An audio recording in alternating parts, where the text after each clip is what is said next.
It's like all bad news. Bad news and gambling lately. Everywhere you look, something's wrong.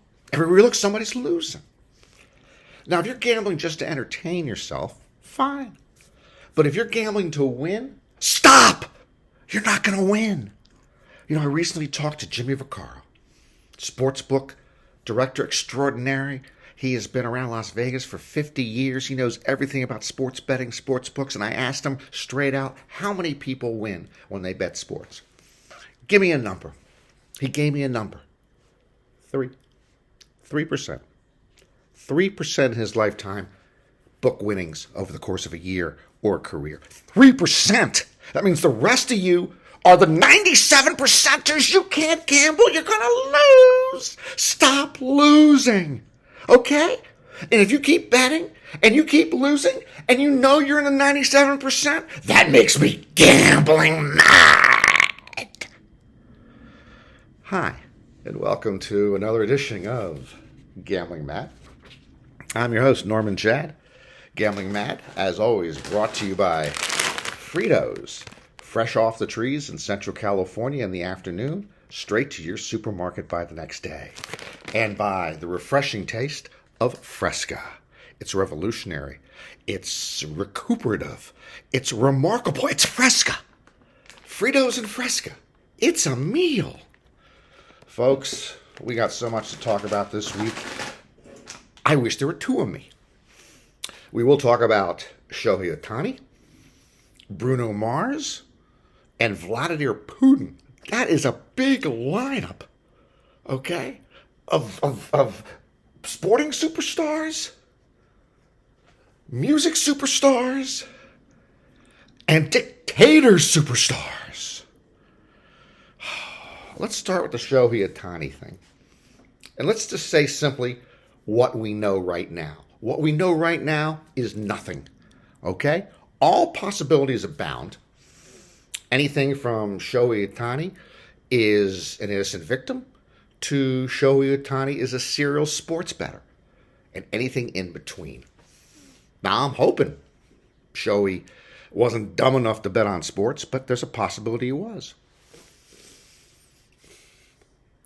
The interpreter has already given us multiple stories, so it's just hard to know what to believe. The multiple stories makes us think something's not kosher in Denmark.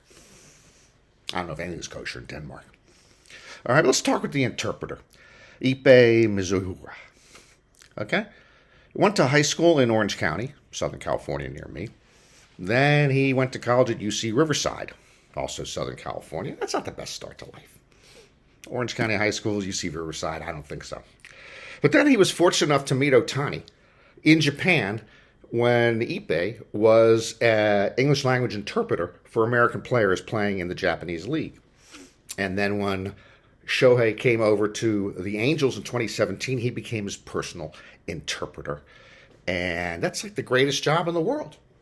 Or maybe it's not the greatest job in the world, but I mean, you know, there's some travel involved. You know, you got to go to Kansas City once in a while. Whatever. Maybe go to Toronto in bad weather. Yeah. But it's a long off season, and he was being paid to do this somewhere between reportedly $300,000 and $500,000 a year. That's between $300K and $500,000 a year just to repeat what Ohtani says in English. And he could maybe just make stuff up once in a while. Who's going to know any better? Okay? But, you know, guys can be guys. And maybe you start gambling. Maybe you gamble a lot. And then it gets kind of messy. Because there's a lot, and then there's $4.5 million. That's a lot of money. That's like Ohtani money. So was the money embezzled? Was the interpreter gambling with that much money? Was Shohei gambling with that much money? You know, there's a lot to get through here, and we don't know what the truth is. What I will tell you is this, as I've told you before, with all this gambling stuff, it's going to get worse before it gets better. Ain't going to stop, and it's going to take a massive, massive scandal to just slow it down.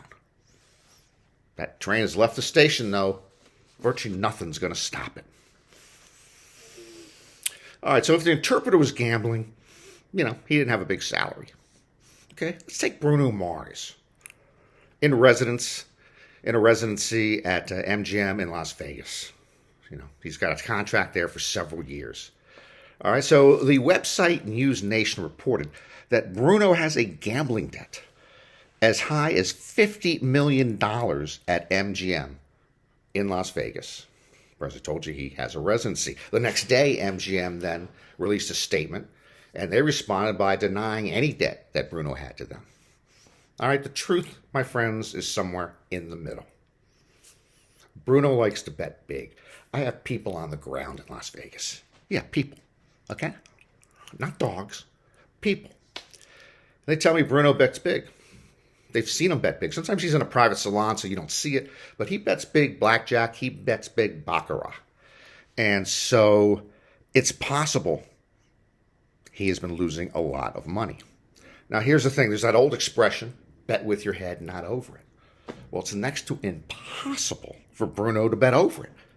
He reportedly earns $90 million a year from his contract with MGM. He can keep losing and losing and losing and losing. I mean, he can't get over it. He can lose a lot, 10 million, 20 million, who knows? He's lost money. And this goes back to a Las Vegas tradition. MGM doesn't want to make him look bad. But the Las Vegas tradition, and I know it from one personal experience, and I know it from one historical famous experience, is you bring in your headliners, you bring in your talent, and then you get your money back from them when they go out to gamble on your floor. It's an incredible deal. I was good friends with the late comedian William Stevenson, a New York-based comedian. He got to go to Las Vegas a few times. And here's the thing about William. He didn't deal with bank accounts. He preferred to get paid in cash. And when he got paid by a check, since he didn't have a bank account, he'd be one of the few people who would go to a check cashing place to cash his check.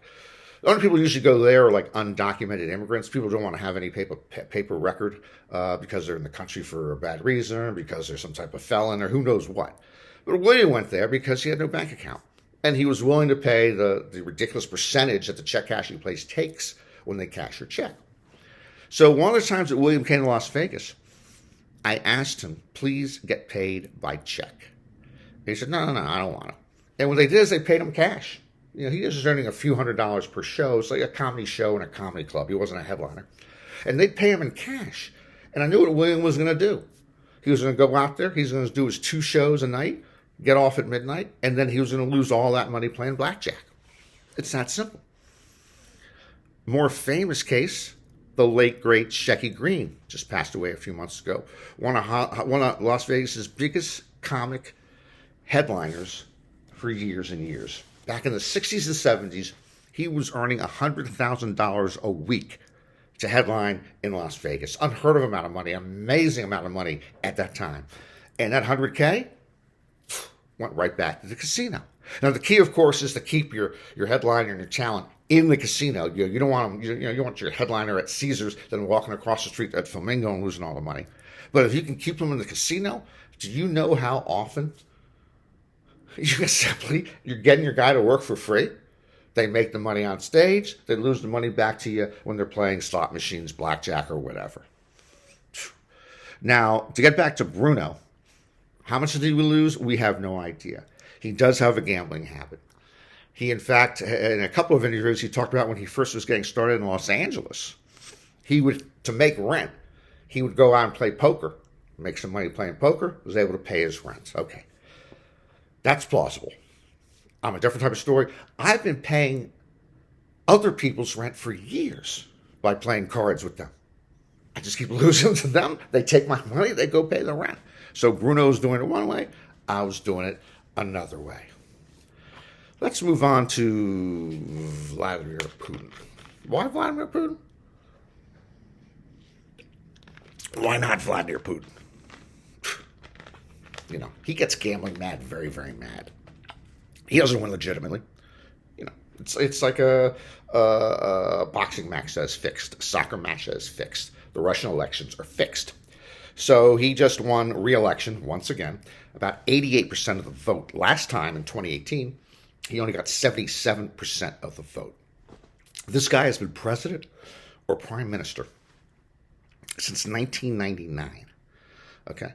This election is going to take him through 2030. And at that time, he'll be the longest serving Russian leader since Catherine the Great. Back from she ruled the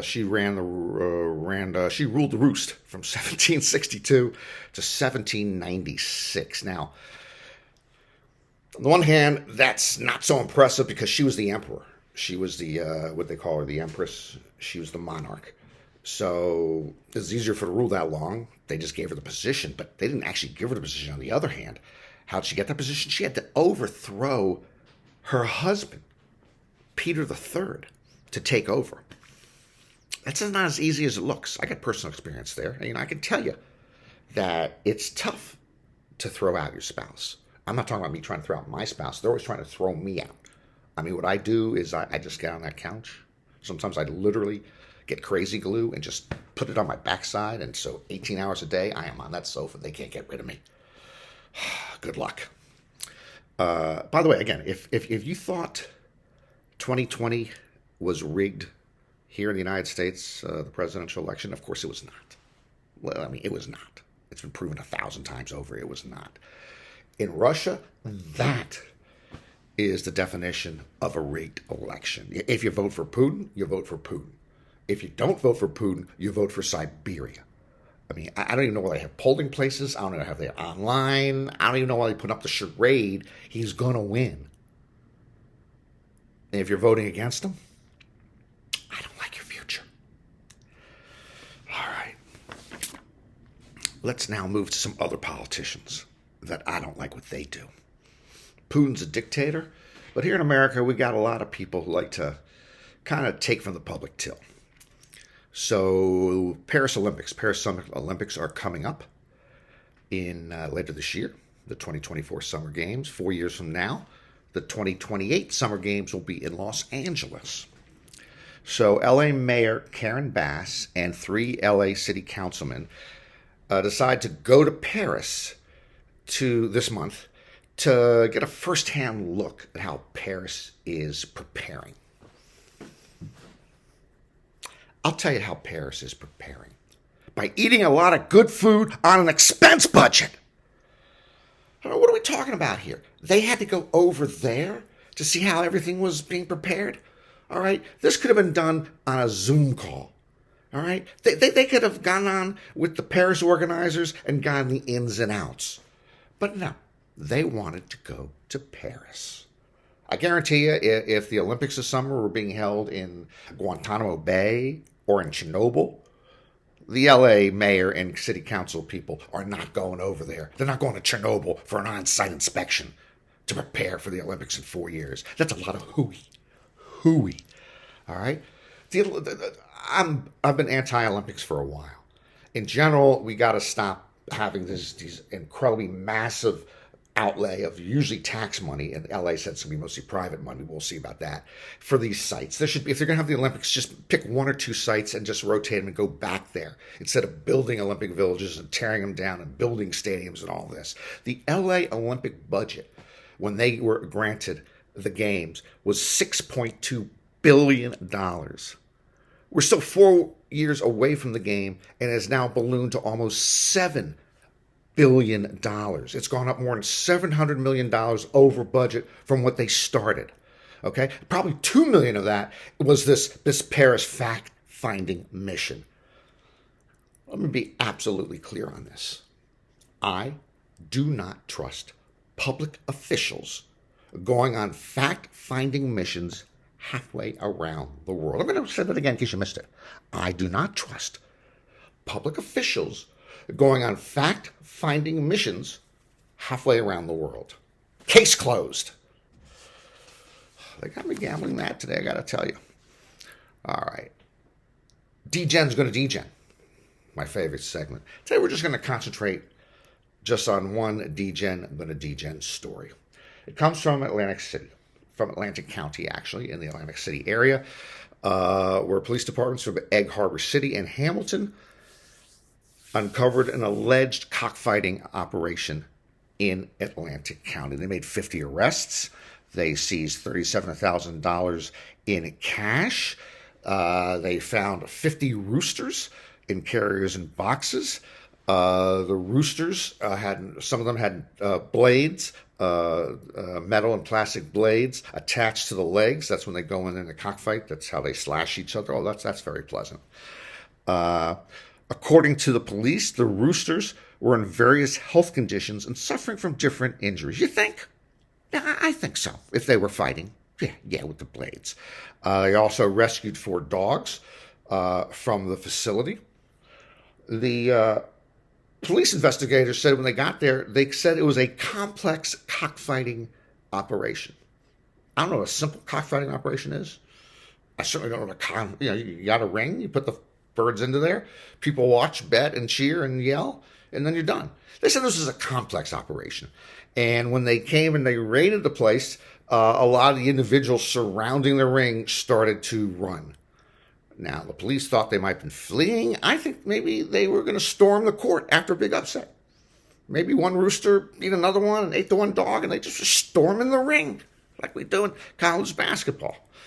Anyway, I won't mention the man's name, but the 33-year-old who they abducted as the leader of the ring, they got him on several counts of animal cruelty, resisting arrest, possession of a controlled dangerous substance, and destruction of evidence. And this all brings up another one of my pet peeves, no pun intended.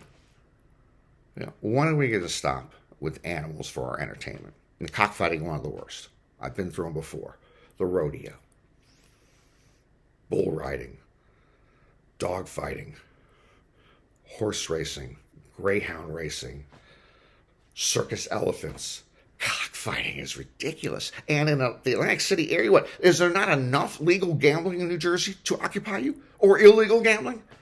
You got to go take roosters? Go, hey, what do you want to do today? You got a choice. We'll either put you in the ring, see if you can fight, or we'll just cut you up and make you for dinner. What's it going to be? No more animals for entertainment. Let's use our heads. Do you know in the next life, I really do hope that we're the ones being used for entertainment? I just hope that's the case. We're the ones that are being thrown into a ring with blades of glory, and all these dogs and roosters are betting with dollar bills up in the air. We deserve it. Now, as gambling continues to get worse before it's better, and let me remind you, I might say this every podcast we ever have. I am pro-gambling. I believe you should be able to do what you want with your money. You should be able to bet on sports if you want. You should be able to go online and play poker if you want. But even though pro-gambling, I believe most people probably should not gamble. I am disappointed that I did not anticipate the next trend that came on. I saw the in-game betting, which is going to be a big problem, where you got new lines coming out during a baseball, basketball, football, hockey game. In the palm of your hand, you can make bets, over, under, if this player's going to score this many points in this quarter or this half, whatever. Right in the palm of your hand. I don't know why I didn't know. It's ridiculous that I did not see coming the fact that the leagues, which kept a distance from gambling and now are embracing gambling because they see how it creates more money. I didn't anticipate the leagues doing what the NBA decided to do this week with NBA League Pass. By the way, NBA League Pass I've had for about 10 years. It's a bargain. It's like $100 a year. Gets you all the out-of-market games for 6 months. It's tremendous. If you're a Sacramento Kings fan and you live in Albany, New York, you can still watch all their games for just $100. But all the games that aren't on ESPN, TNT, NBA TV are on NBA League Pass. Well, now NBA is adding live betting to NBA League Pass. Okay, you'll see in-game, on the screen, betting lines.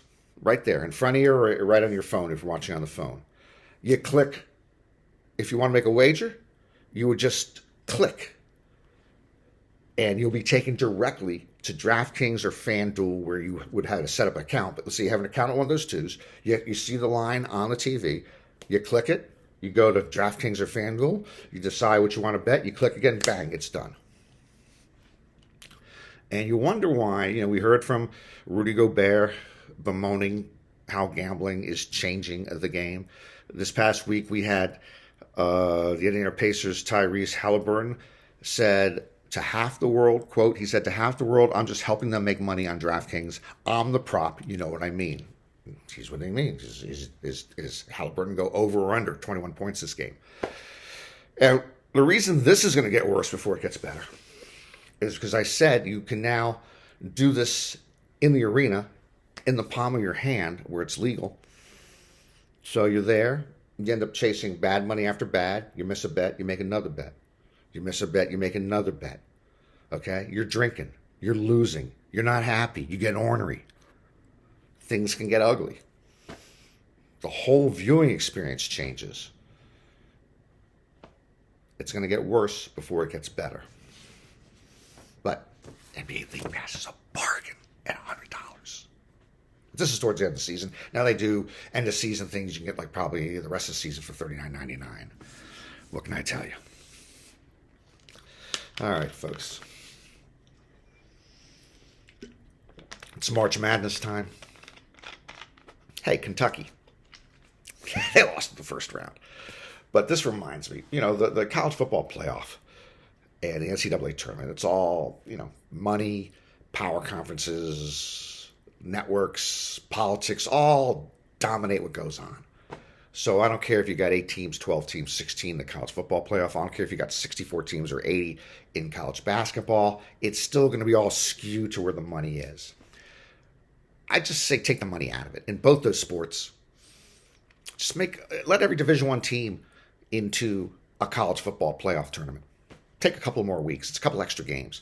In NCAA, John Calipari, the brilliant Kentucky coach, has talked about we don't want to go any further with this tournament. Look, you get bad teams in there already. Look how bad Virginia played the other day. Let's just cap it at 64, 68 teams. Don't go any further.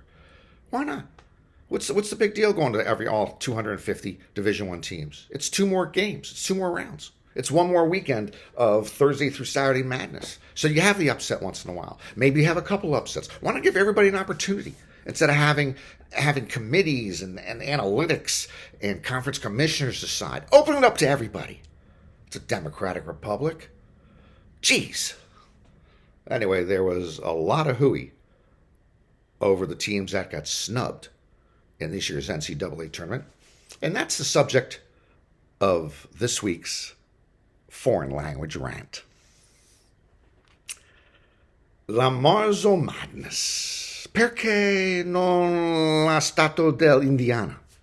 Perché non Oklahoma? Dove si trovano Providence, Seton Hall e Pitt?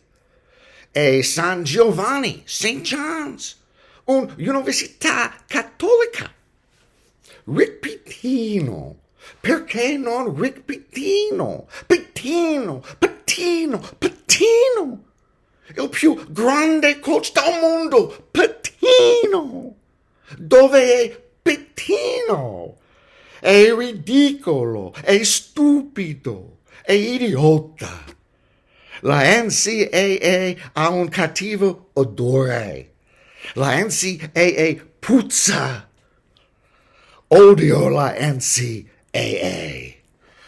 Questo è tutto. Buonanotte. For those of you who are not aware, that was Italian.